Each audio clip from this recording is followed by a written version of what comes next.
Well, good afternoon. It's now 3 p.m. and I'm going to call, as Vice President, this committee meeting to order. All right, very good. Are there any committee or public comments?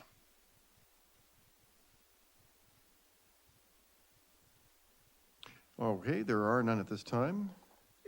Item number 3, proposed temporary staff position. Description, board to review and discuss the approval of the following proposed temporary position, temporary maintenance / repair / construction 1. Okay, and you have a staff report in front of you. I'm not going to read it, I'll just kind of paraphrase, but what's motivating this is the fact that, as you know, the fiber optic is being installed in this community. It's a couple-year project. There's also construction projects going on. Justin, our associate engineer, is literally, there are days where he's out in the field all day doing nothing but locates, which is necessary, but it's probably not the best use of an engineer's time. Okay.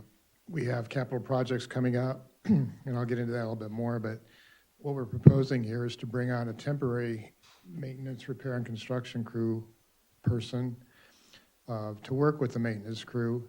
And we would take one of the more senior maintenance crew members that's familiar with the system and dedicate them to doing the locates.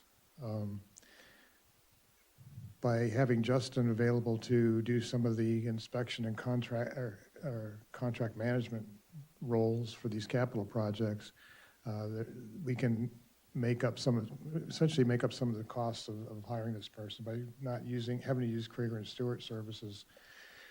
We had a call with Chuck Krieger and Travis Romaine from Krieger and Stewart.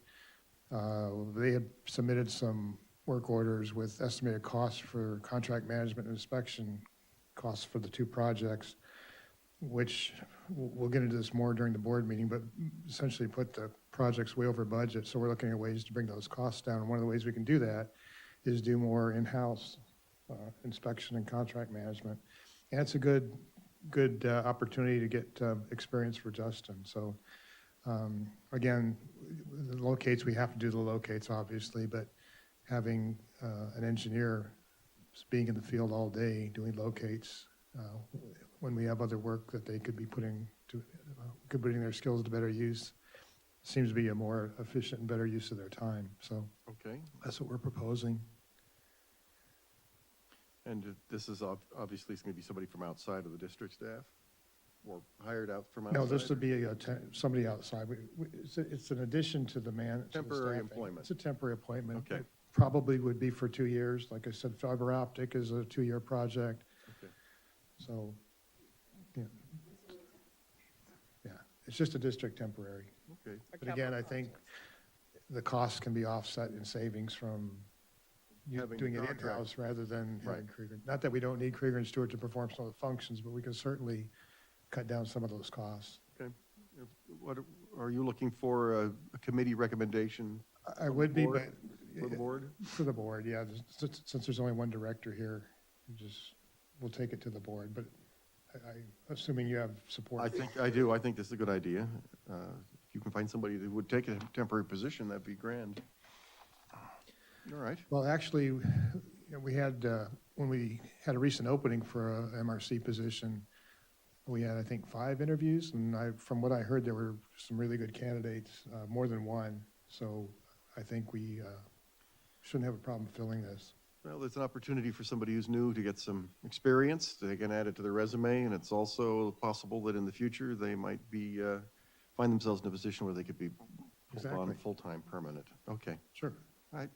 It's the district advantage because within a couple of years, somebody else may retire, or there may be another opening created, and you could have somebody here already okay, ready to go. Well, for what it's worth, this director says he thinks it's a good idea. All right, anything else on this item? All right, moving on to item 4, discussion of my favorite bills, Senate 606 and 1668. Any update on that? Any changes? I'm trying to think. There's the standards have not been formally approved. They are still working on outdoor standards, And I believe I copied the board in or sent a copy of the letter that Association of California Water Agencies put together, a long letter with several concerns expressed, including some of the factors that Aqua is proposing, especially pertaining to efficiency of irrigation systems. Oh. They're using, I believe they're proposing like a 0.8 factor, and when you look at residential customers and their irrigation systems, particularly and specifically sprinkler systems, they're not the most efficient in terms of putting the water where you want it. And that's why we have ordinances against overwatering and runoff and things like that. So Aqua's expressed that that number should be much lower because in reality, that's not a target that is achievable. Yeah. There's other points that were brought up in the letter, but that's kind of where they're at right now. Is Aqua submitted that letter. It was due, I believe, November 16th. I was on the Groundwater Association, on the Groundwater Authority meeting. I noticed I got an email from Chelsea Haynes, who is pretty much the one that's herding cats on this for Aqua. I haven't opened it yet, but I imagine there's some tidbit of news that we can update on Monday. So they have little over 3 weeks to tell us what our irrigation allotments are. Yeah, I think the target was by mid to late December to have something out. No, well, they might still make it. The standard doesn't take effect until June of next year, I think it's June of next year, June of 2022. Okay. And I haven't heard anything on variances for specifically evaporative coolers. I have been putting in my Monday update. Week before last, Senator Grove was in town and invited several people to a luncheon. And I had the opportunity to talk to her a little bit about our concern and that I hadn't heard anything. And she immediately texted Joaquin Escobar, who's the head of State Water Board, and kind of relayed that concern. And he responded to her, and she in turn texted me later that night and just said that there will be a variance, that he's aware of it, but there were no more specifics available. Right, there's going to be a variance, but we don't. Exactly. We're not ready to tell anybody quite yet what that is. Right. Okay. Right. All right, well, thank you for that. Any questions from the committee or the public?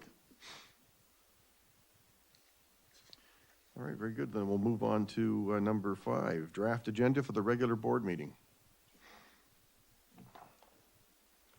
Has everybody had a chance to look the agenda over? Any changes? We put it together. I knew, well, I've got to ask. Anybody who's in the public had a chance to look at the agenda, have a comment about it? Okay, no one there? Plant and equipment, admin and county. All right. I haven't seen any suggestions. I haven't got any suggestions for changes, so I think I'm all right with moving forward with that agenda. Okay, we'll just point out, obviously, this time of year we do election of officers and ask for committee assignments. We don't make the assignments at the meeting, but we ask people to submit their requests. Right. And also note that we do need to schedule an annual board workshop in January. I know seems like we've had a lot of special board meetings, but this one's one of the 2 that we formally have every year, January and July. I know it's been very exciting lately. It's almost 2 board meetings a month now. At least. Exciting times. My compliments to the staff and to the general manager for their patience with all of the excitement that's been going on.